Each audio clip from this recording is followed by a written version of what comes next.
Meus cumprimentos, a certeza de estar agora com um tema interessante, importante e bonito.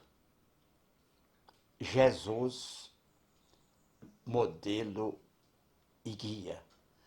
Falo pela Fraternidade Espírita Canassi, de Montes Claros, o site www.canassi.com.br. Então, Jesus, modelo e guia. Modelo e guia da humanidade. Apresento as clássicas perguntas de Aristóteles. Quem, o que, onde, como, quando, quanto e por quê. Quem, o que, onde, como, quando, quanto e por quê. Na direção da vida, há uma comunidade de espíritos puros e eleitos que sempre conservou a direção da vida e das coletividades planetárias. Então, comunidade de espíritos puros que dirigem a vida e as coletividades planetárias. Então, Jesus, esses seres angélicos fizeram apenas 2 reuniões. Esse conjunto, essa equipe. 2 reuniões no curso de milênios, com o fim de ajudar nosso planeta. E em uma dessas 2, deliberada a vinda à Terra de Jesus. Uma delas para a vinda de Jesus. No Livro dos Espíritos, questão 625, a pergunta é: qual o tipo mais perfeito que Deus nos ofereceu para servir de guia e de modelo? Jesus é a figura central do cristianismo, considerado o Filho de Deus e chamado de Cristo. É ele o Messias, o Paráclito, o Salvador aguardado desde o Antigo Testamento. Vale repetir. Jesus é a figura central do cristianismo, considerado Filho de Deus e chamado de Cristo. É o Messias, o Paráclito, o Salvador, aguardado desde o Antigo Testamento. Então, muito o preparo para a vinda de Jesus. Algum tempo antes, na Grécia, Péricles, tão importante que foi chamado o seu tempo de século de Péricles. Na filosofia, nas artes, nas ciências, em todos os campos do conhecimento, o século de Péricles foi um preparo para a vinda de Jesus. Em Roma, Augusto César, tão importante também que o seu tempo foi chamado de século de Augusto. Então, 2 grandes preparadores de civilização para tornar aceitável pelo povo as ideias de Jesus.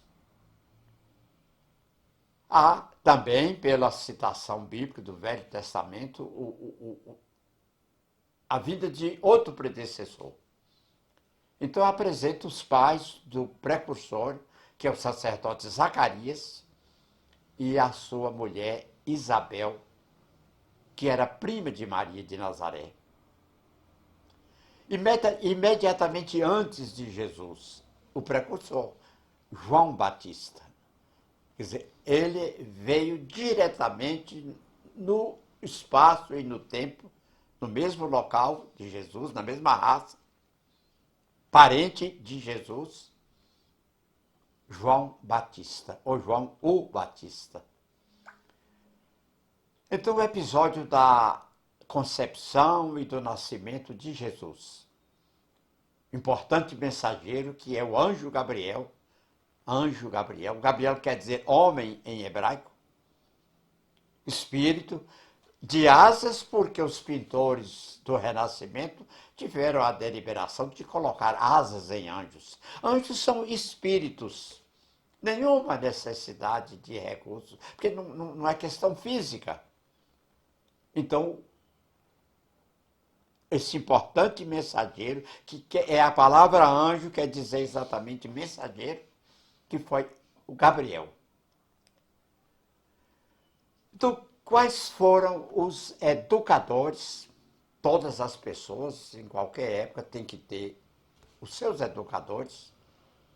Então, os educadores de Jesus foram o carpinteiro José e Maria de Nazaré, a sua mãe. A iniciação. Há sempre um momento de batismo, de mergulho, de iniciação, de começo ou recomeço. Então, a iniciação de Jesus se dá no Rio Jordão. Ele já estava com os seus 30 anos de idade e é quando ele encontra publicamente João Batista, o predecessor. E os que chegaram juntos com Jesus? A equipe espiritual que veio reencarnar, digamos assim, na Terra, no planeta, formando a equipe de cá, que trabalharia, que viveria ao lado dele. São 12 discípulos ao seu lado. Em verdade, são 72 os viajantes para o trabalho missionário. Dos 72 é que ele escolheu os 12 que estão aí na pintura, a Santa Ceia. A Santa Ceia.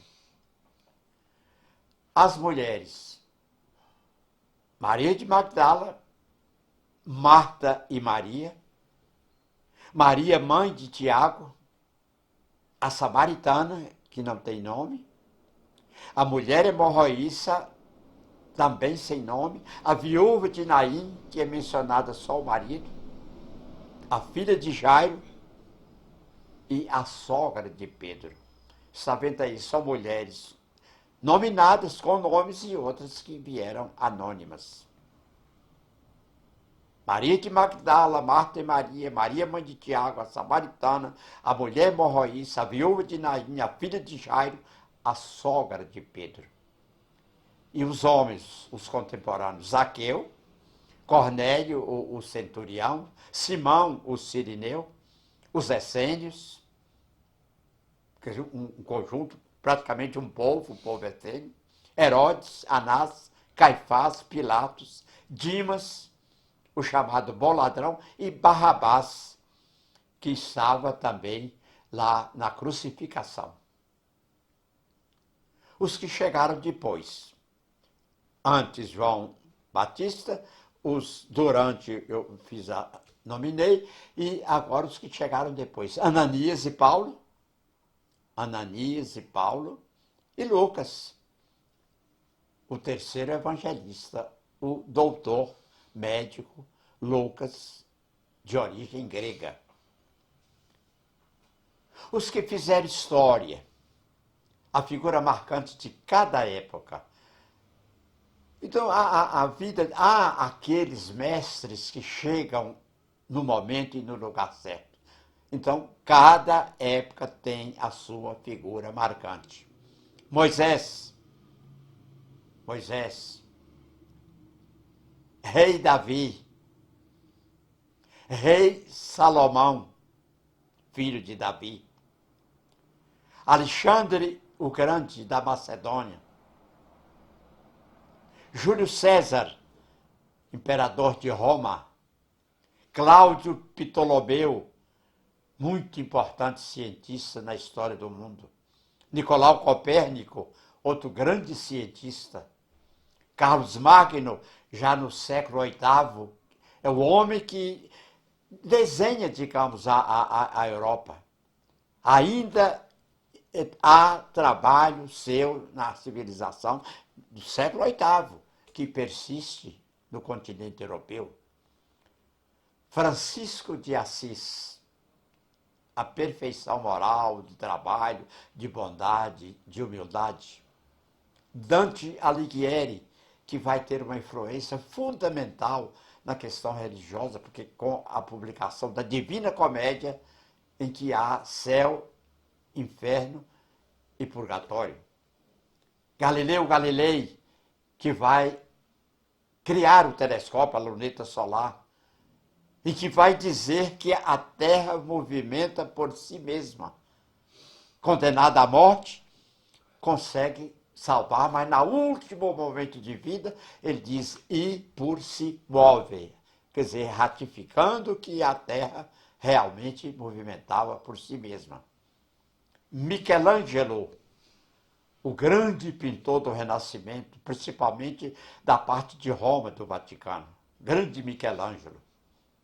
Luís de Camões, não é só porque é da nossa raça, da nossa língua, da nossa cultura, é realmente o criador da língua portuguesa. Grande Camões. Leonardo da Vinci, sem favor nenhum, a maior inteligência até hoje na ciência e nas artes.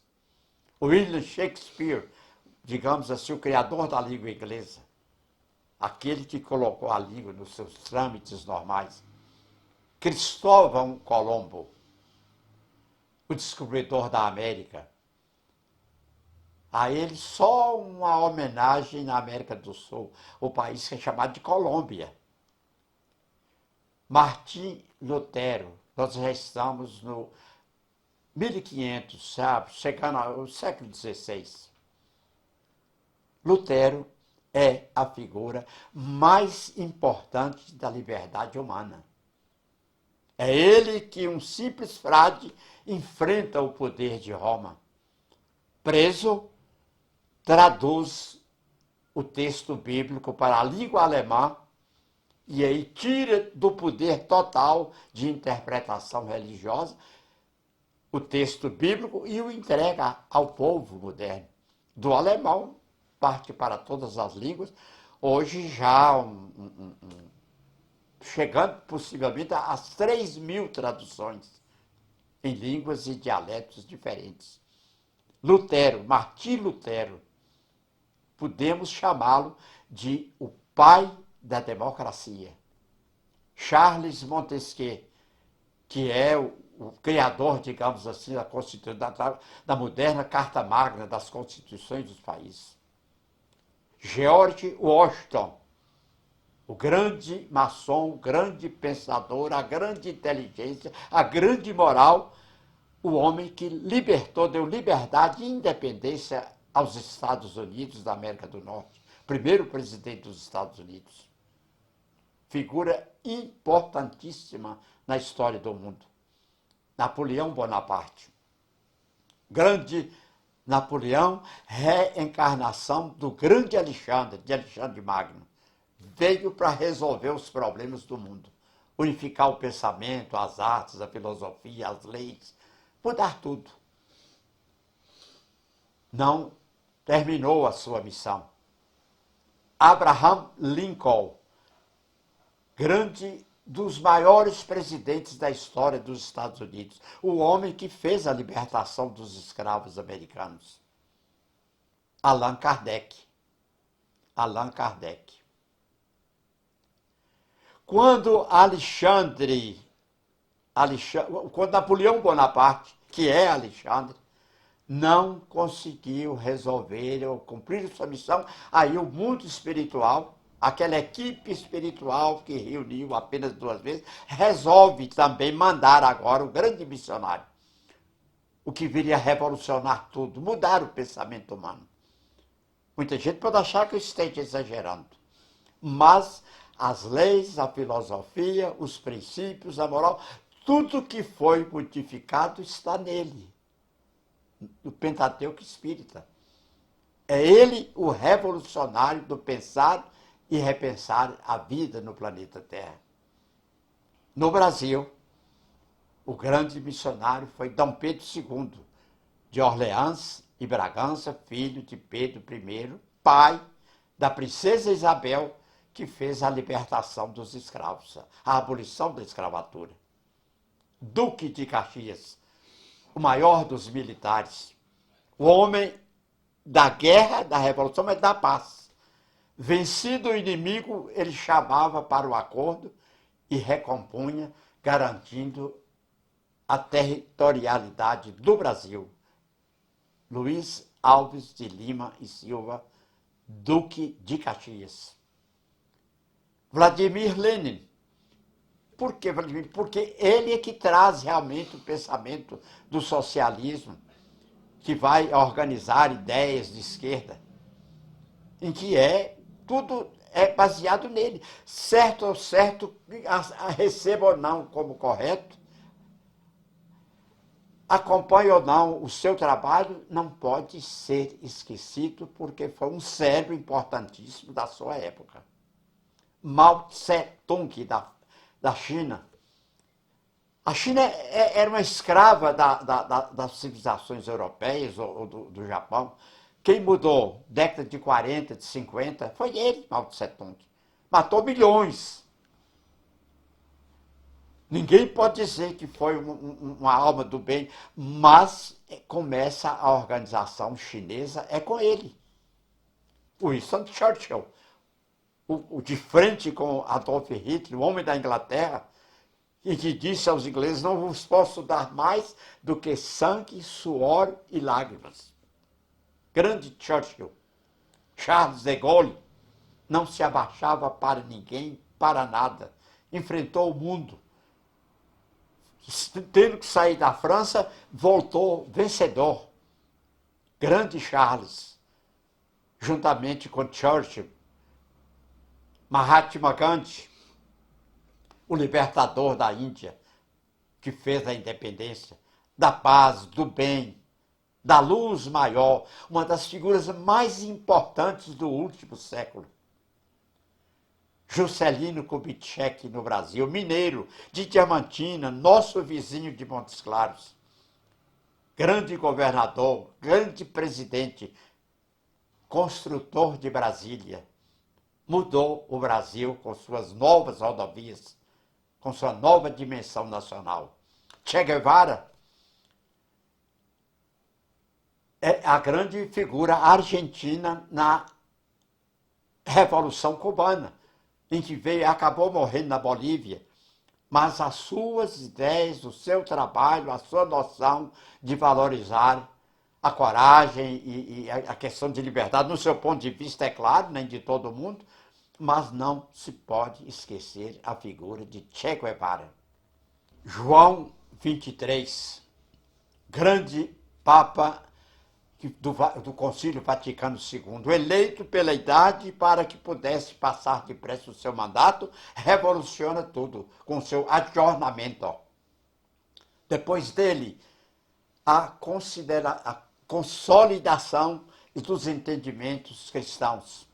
Depois dele já não há irmãos diferentes, pode haver irmãos separados, mas com igualdade, com respeito. João 23, uma das grandes figuras do século passado. Nelson Mandela, em liberdade moderna, ninguém chega perto dele. África do Sul, preso quase 40 anos, sai com o pensamento de paz, de harmonia, de entendimento, e é um grande presidente reorganizador da África do Sul. Luther King Jr., pastor norte-americano, em que, lutando bravamente em todo o país, conseguiu reunir mais de 1 milhão de pessoas em Washington, numa marcha pelo direito de igualdade racial. Muda as leis americanas todas com relação às raças. E, pelo menos de modo legal, hoje não há discriminação. Teresa de Calcutá, a Armênia, que vai para a Índia, organiza a sua questão religiosa e é a mulher do século. Prêmio Nobel da Paz. Uma figura que jamais poderá ser esquecida na história da humanidade. Madre Teresa de Calcutá. Eu tenho a honra e um prazer imenso de ter um cartão que me foi mandado por ela em 1994, quando eu, como governador do Rotary, do distrito aqui de Minas Gerais, 4760, mandei uma equipe à Índia e ao Nepal. E ela me mandou, então, esse cartão que eu tenho guardado com o maior carinho. Irmã Dulce, a brasileira, Irmã Dulce dos pobres, beatificada, santificada, é a grande mulher brasileira do trabalho, da organização, tão importante que um ano em estado de coma continuou como presidente da sua organização hospitalar, porque era a autoridade, era realmente a palavra de absoluta confiança. Bin Laden, tá aí, eu estou colocando figuras que podem ter contestação, mas ele centralizou toda a luta americana pelos direitos, contrário aos hábitos, seja do que seja. É uma figura marcante do movimento mundial. Bill Gates, estou voltando agora para as finanças, é o homem mais rico do mundo, nunca chega ao terceiro, primeiro ou segundo lugar dos mais ricos do mundo. O criador da Microsoft, a grande revolução da informática, vem da sua invenção, do seu trabalho. Hoje é o Homo Benemérito, é o maior doador que o Rotary Internacional tem em questão de saúde e educação.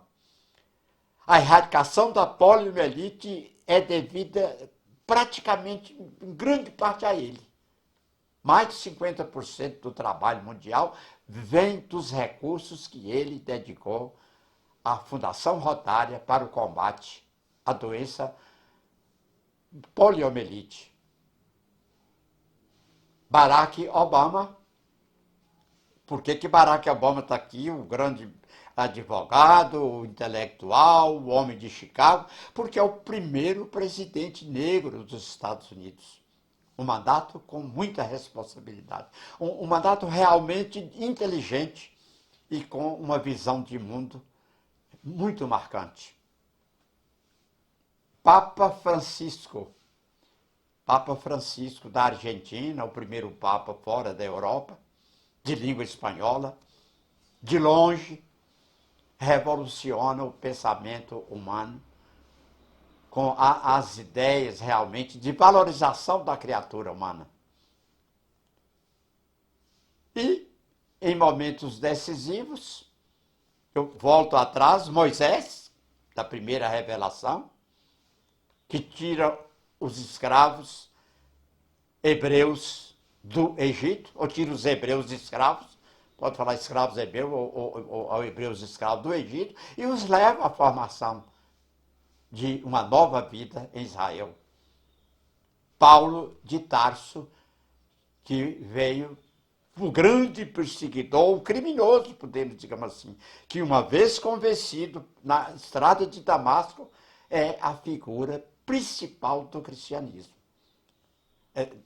Da lógica, contundente nas suas ideias, conhecedor profundo. A gente tem que considerar que a Bíblia era praticamente tinha que ser decorada. Ele a conhecia em profundidade. Carlos Magno, da Europa, ser repetido, Martim Lutero, estou repetindo, e agora, já bem mais moderno, 500 anos atrás, os Pilgrim Fathers, que chegam à Europa, que são os ingleses que, fugindo da perseguição religiosa, não querendo morrer queimados ou enforcados, ou por qualquer outro motivo, vêm para o Novo Mundo, a Nova América, e juram, antes de descer em terra, ou logo depois que descem, sobre a liberdade religiosa. Então, Napoleão Bonaparte, repetindo, Na coroação, não aceitou que o Papa colocasse a coroa na sua cabeça. Tomou-a e ele mesmo se coroou. Allan Kardec, repetindo depois, quando chega à conclusão de que Napoleão Bonaparte não resolveria, é que vem então Kardec com as suas ideias. Repito, Mahatma Gandhi, Chico Xavier no Brasil, 547 livros publicados. A humildade marcante, foi considerado o maior brasileiro de todos os tempos num programa de televisão do SBT, Votação Brasileira. Divaldo Franco, que é o grande herói aos 93 anos, continua trabalhando, levando ideias cristãs ao mundo todo. Mas o título da nossa palestra é Jesus, modelo e guia. Todas essas citações de personalidades importantes era para dizer o seguinte: a luta continua, o dever de melhoria continua. Então, a cada época, a cada lugar, a cada cultura, aquela personalidade que marca o seu tempo. Todos estão trabalhando, direta ou indiretamente. Mesmo os ateus, que eu citei, de alguma forma eles trabalharam ou provocaram a fé, num outro sentido, para combatê-los. Mas marcam a sua época e são importantes na civilização. Então, Jesus, o modelo. Jesus constitui a perfeição moral a que a humanidade podia aspirar. O mais perfeito modelo. Sua serenidade diante dos algozes constitui também coragem e nobreza. Jesus curava, aliviava as dores e conquistava os corações. Ensinava por histórias. Nos sermões e parábolas usava, acima de tudo, a linguagem poética. A linguagem de Jesus é para ser guardado de memória, não ser esquecida nunca, destinada a todas as criaturas na face da terra de qualquer raça e de qualquer tempo, de qualquer idade, de qualquer concepção. Nenhum engano. Pilatos perguntou a Jesus: o que é a verdade? Jesus permaneceu em silêncio. Pilatos perguntou de novo: nada respondes? Vê de quanto te acusam? Jesus, porém, nada mais respondeu. O silêncio de Jesus causou profunda impressão a Pilatos. Ele estava andando para a condenação, para a morte. E sabe permanecer em silêncio quando o silêncio é a resposta. Está em Marcos 15, 4. Jesus sabia fazer presença. Seu primeiro milagre foi transformar água em vinho em uma festa de casamento, nas bodas de Caná. Sempre acessível, cordial e amigo. As crianças se sentiam à vontade em sua companhia. E quando as crianças aceitam, é exatamente porque a simpatia, a bondade, o amor está nos olhos da pessoa. Então, as crianças se sentiam à vontade em companhia de Jesus. Com seus discípulos, a conversa era direta e franca. Jesus não curava as pessoas simplesmente para cumprir profecias. Ele queria acabar com a tristeza delas. Jesus queria que as pessoas se sentissem aliviadas, livres, alegres. Afirmação categórica dele: eu sou a luz do mundo. Quem me segue não andará nas trevas. Pelo contrário, terá a luz da vida. Nisto conhecerão todos os que sois meus discípulos, se vos amardes uns aos outros. Quase terminando. Guia é aquele que aponta o caminho, que conduz, que aconselha. Como guia, Jesus indicou o caminho seguro do amor. Como modelo, sugeriu-nos que nos inspiremos em sua maneira sublime com que amou a humanidade inteira. Finalmente, coroando sua missão como guia e modelo, deixou-nos seu maior ensinamento: amai-vos uns aos outros como eu vos amei. Então está aí Jesus, do Sermão do Monte, o quadro mais perfeito é de um pintor alemão. Nenhuma figura mais interessante no Sermão da Montanha do que essa do pintor alemão. A transfiguração em que aparecem espíritos Moisés e Elias, e lá embaixo os seus seguidores, seus apóstolos, João, Tiago e Pedro, em que Jesus transfigurado diz tem as vestes alvas como o sol. E é aí que ele vai dar a descida deste monte, do Monte Tabor, uma das maiores informações, a mais segura informação sobre as vidas sucessivas, a reencarnação. Jesus e a ressurreição, com Madalena na porta do sepulcro. Jesus promete outro Consolador, o Espírito de verdade, que o Pai enviará para ensinar todas as coisas e relembrar o que ele disse, o que disse Jesus. Está em 14, 15, 17. Terminando mesmo, o amor é a força mais sutil do mundo. Mahatma Gandhi. Então, o modelo e o guia de Jesus tem como centro o amor, que é a força mais sutil do mundo. É preciso diminuir a distância entre o que se diz e o que se faz, até que num dado momento tua fala seja tua prática. De Paulo Freire, essa consciência de justiça, de dever, de comportamento humano. É preciso diminuir a distância entre o que se diz e o que se faz, até que num dado momento tua fala seja a tua prática. Que é o que Jesus fez. Jesus, nada que ele disse deixou de fazer. Jesus no monte, sermão da montanha, terminando, Jesus guia e modelo. Jesus guia e modelo.